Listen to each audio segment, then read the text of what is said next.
morning, Duff here, out on the V11. It's probably about 9 a.m. Friday morning.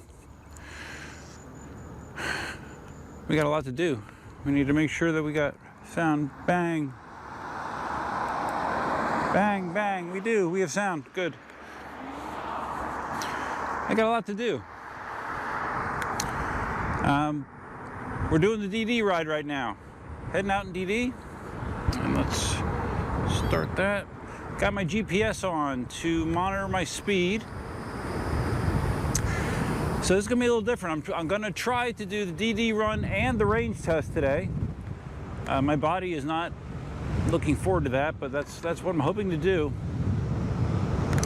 With the DD ride, I'm just going to ride, probably mid-20s. I'm not going to be watching my speed that closely, but I want to see if I can do the full 20 miles there and back, or 21, 22, depending on what path I take, without worrying about speed at all, because my typical riding speed has kind of creeped up over time to mid-20s. So we'll see how it feels doing that. We'll get some video of some slow motion curb jumps, see how the suspension reacts in a environment that is more typical to what I usually deal with here. So that's the plan. Okay, so this is about 23 miles an hour. Feels very, very steady at this speed, no issue. It's confidence inducing. All right, let's just get up to 25 and see what that feels like. Okay, that's 25 and a half. Yeah, still feels good. All right, we're gonna get some of these drops out of the way right here. There's a decent sized curb, so I'll do a couple drops off here so you can see the suspension. Just a reminder, we're at 150 psi or thereabouts.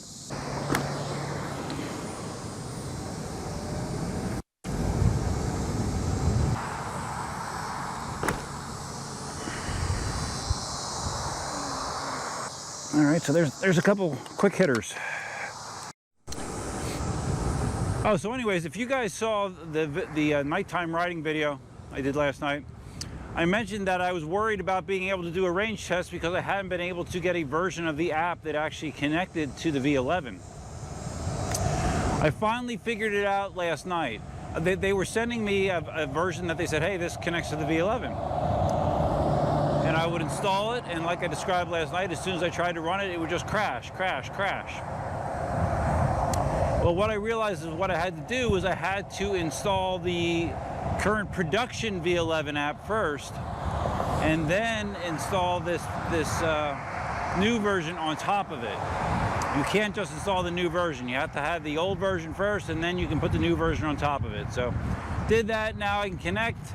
Now I can modify parameters. Now I can see battery level. So we should be good to go.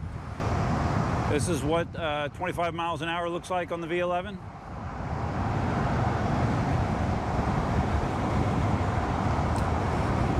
A small bump.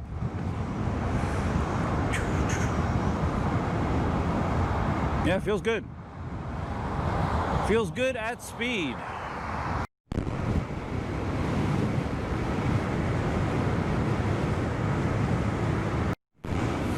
So in addition to trying to jam in the remaining video I want to do for the V11, I'm trying to coordinate in like getting some yard work and house chores done. So I'm going to be probably, riding to Dunkin' Donuts, throw this in the charger. Maybe I get the yard weed whacked a while. Do the range test, and then maybe come back and mow. So, yeah, I multitask.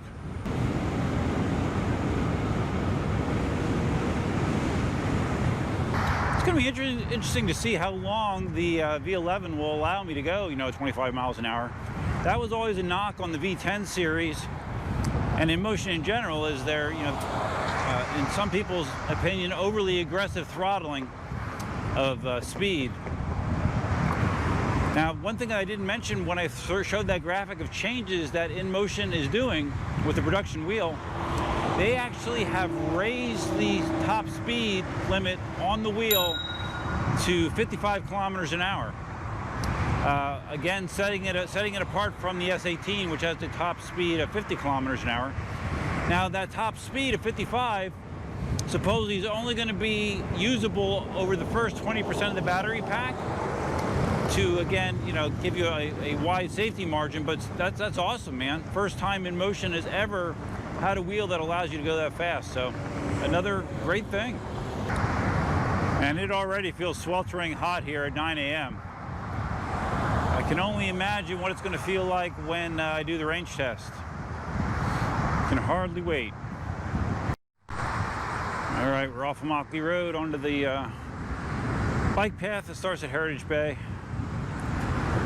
Oof, man, I'm gonna have to really load up on Advil or something, guys, to get that range test done. My knee is just throbbing.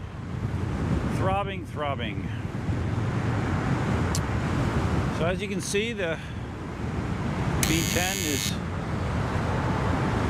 maneuverable at speed, steady at speed. Yeah, right now it feels like a normal wheel, more or less, because I don't have very many bumps to deal with. But when I do hit little changes in elevation, it makes them less impactful on me. So that's a good thing. As I'm hitting a couple of these little bumps and stuff, I'm thinking actually on the road I can probably drop the PSI a little bit. It feels a little bit little too high, I think, for normal road stuff. I think maybe, you know, dropping 20-30 PSI may not be a bad thing, but it's that's a cool thing, man. You guys can tweak it to your liking, to your preference.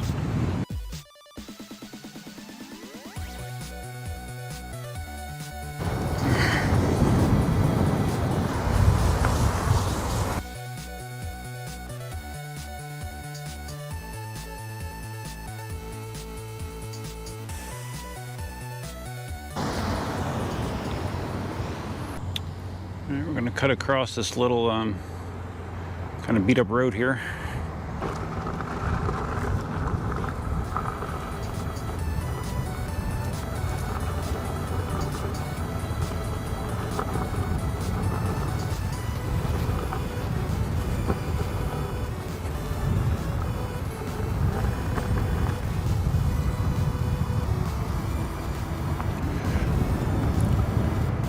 No bubbles, no troubles.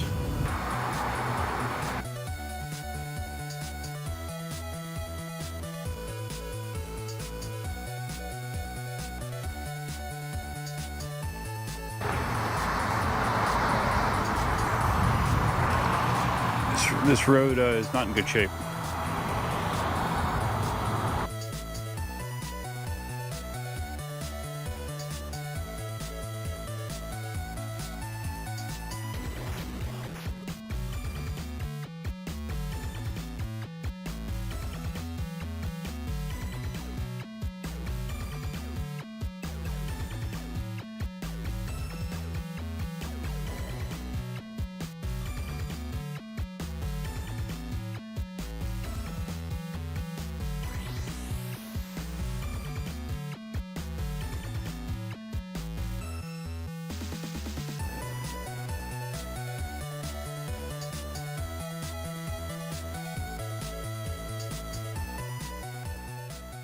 That's a pretty solid drop.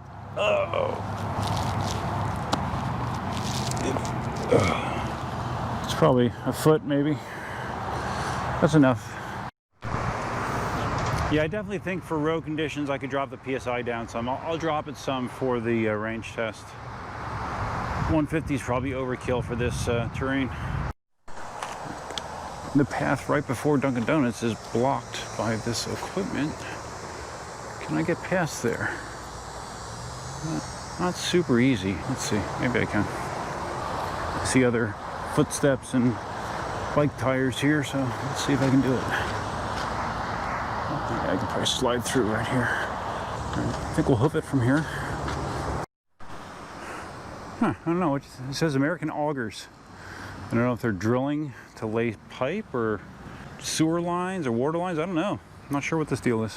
Okay, so that was an 11.28 mile ride, and this is saying that the battery is at 70% after the first leg of the ride. So go get some coffee and we'll reverse. Not the smartest thing to do while holding a cup of coffee. No one ever accused me of being smart. All right, got my coffee. We're rolling. Need to keep rolling because it's so freaking hot, man. So 70% battery after 11.28 miles. Doesn't blow me away. But again, I was not monitoring my speed whatsoever. I was doing 25 miles an hour plus the majority of that trip, and nothing will knock down your range more than high speed. So got to keep that in mind.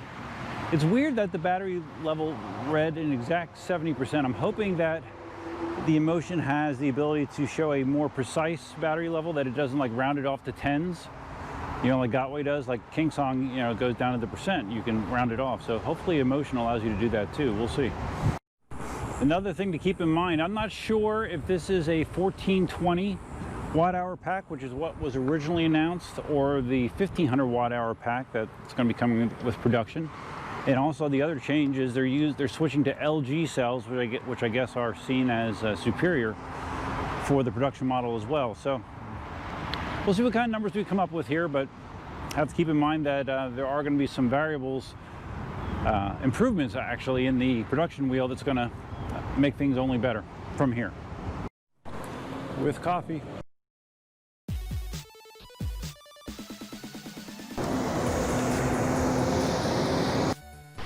While I'm waiting here at the light, one other thing I wanted to correct when I was talking about the improvements that Inmotion's making to the production V11, I talked about the suspension travel increase.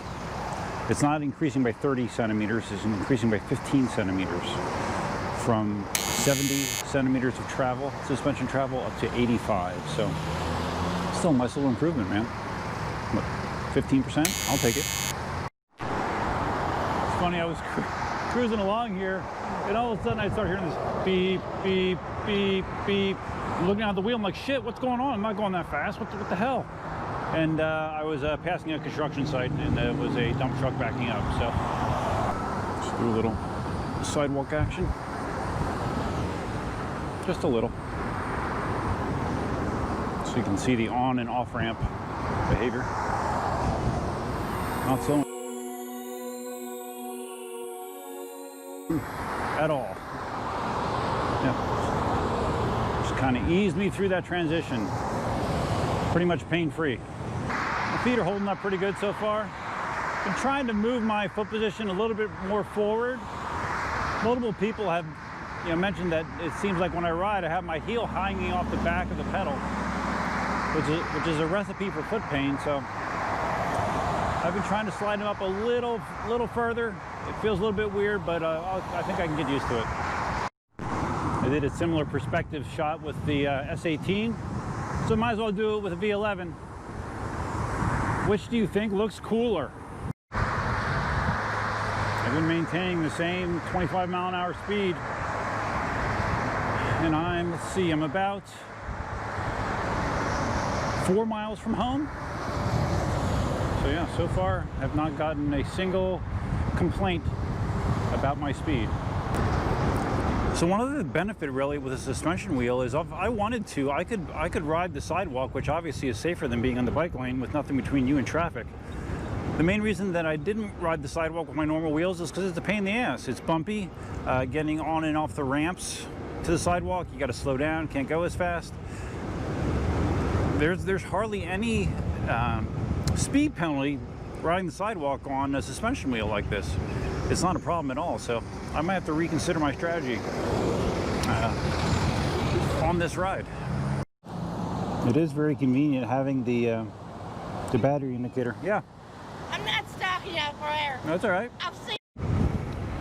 Okay, at this point I am a little over a mile away from home, still tracking 25 miles an hour, and if you can see, we're just about ready to cross the 20-mile ride distance.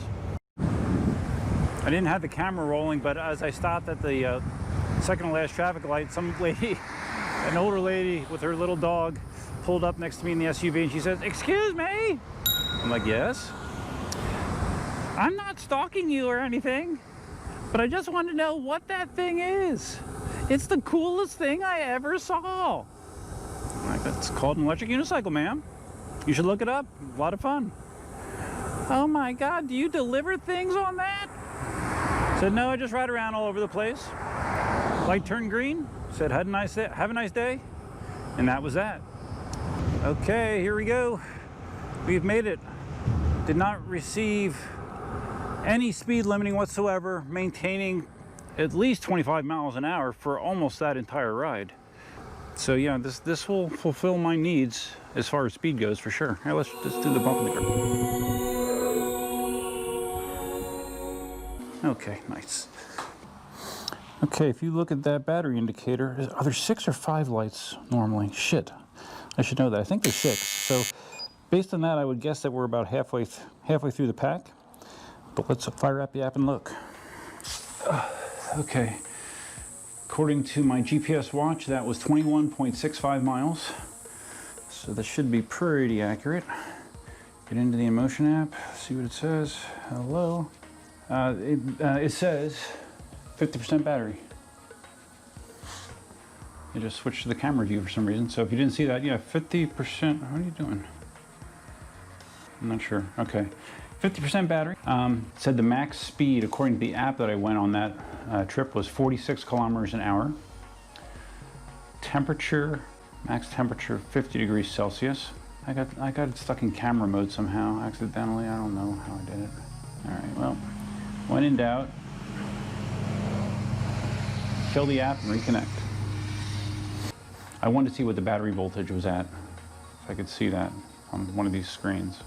The app estimates that I have 61 kilometers of range remaining. Okay, now it shows, okay, now it's showing the battery 51%. So maybe it was just a coincidence that at Dunkin' Donuts I saw 70, and here I saw around number 50. Now it's recovered a little bit to 51%. So take that back. Maybe it does increment as I would hope. That's what I'm thinking now. So looking for, if I can see the battery voltage. I'm not finding it, but that doesn't mean about the vehicle. Here we go. Okay, the current voltage after 20 miles is 74.8 volts. So you guys like to crunch numbers, there's a number you can crunch. All right, so about half the pack for a 21-mile ride. That would make me think that hopefully I could get 40 miles out of the wheel, not worrying about my speed so much. Of course, you're not gonna be going 25 miles an hour when you're down to 10% or whatever, but not bad. It's gonna be interesting to see how riding at 18 to 20 miles an hour is going to contrast. It will definitely be interesting. So that was fun. Performed great, man. Super comfortable on the road. Like I said, if I was gonna be, if this was my wheel, I might bump the pressure down a little bit for road use. I think that 150 PSI was very good for me at the swamp. On the road, I think I could probably go a little bit less, but no complaints otherwise. Great feel on the open road, cruising. And got to rest up to go do my range test this afternoon. All right, so if you guys found this video interesting, please give a big thumbs up. If this is your first time visiting the channel, please consider subscribing. If you're going to subscribe, you can also consider hitting the notify bell, which is over there. I don't know if I'm on film or not. Oh, it's over there. Big thanks to Jason from eWheels for allowing me to continue to test this wheel, not giving me a hard time about keeping it. I am trying to get as much information out there in the community as I can, because I know there was a shortage of it for quite a while. Feel free to leave your comments, suggestions, ideas, and thoughts about the Dunkin' Donuts ride, how the V11 performed on it. Performed great as far as I'm concerned. And I'll talk to you guys soon. I'll be back in not so long. That's all I have for now. Till next time, Duffman out. Oh boy. Old man noises.